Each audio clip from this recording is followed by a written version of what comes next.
पंढरपुरामध्ये मकर संक्रांती निमित्त पंढरपुरात विठ्ठल मंदिर सजले आणि विठ्ठल रुक्मिणी मंदिरात भाज्यांची आकर्षक सजावट केली गेली आहे। रुक्मिणी मातेला गुलाबी रंगाचा पोशाख, पारंपरिक दागिन्यांचा साज चढवला गेलाय, तर विठुरायाचा गाभारा हिरव्यागार भाजीपाल्यानं बहरलाय आणि मोठ्या संख्येनं महिला पंढरपुरातील विठ्ठल रुक्मिणी मंदिरात दर्शनासाठी येत आहेत। तर याचा आढावा घेतलाय आमचे प्रतिनिधी अभिराज उबाळे यांनी।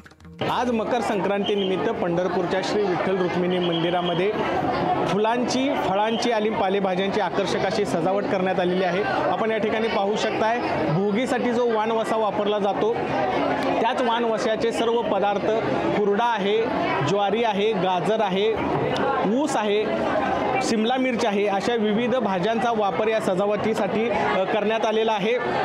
संत सावतामाळी यांनी ज्याप्रमाणे म्हटलं होतं, कांदा मुळा भाजी अवघी विटाई माझी, त्याच अभंगाप्रमाणे आज विठुराया या पालेभाज्यांमध्ये उभा राहिलेला आपल्याला दिसून येत आहे। मकर संक्रांतीनिमित्त विठुरायाला देखील तिळगुळाचे दागिने ह्या ठिकाणी वापरण्यात आलेले आहेत आणि रुक्मिणी मातेला वाणवसा देण्यासाठी राज्याच्या कानाकोपऱ्यातून हजारो महिला या ठिकाणी दाखल झालेल्या आहेत। दर्शनाची रांग ही गोपाळपूरच्या पत्रा शेडपर्यंत गेलेली आहे आणि मंदिर समितीने आज दुपारी 11 वाजेपर्यंत महिलांना दर्शनासाठी प्राधान्य दिलेलं आहे।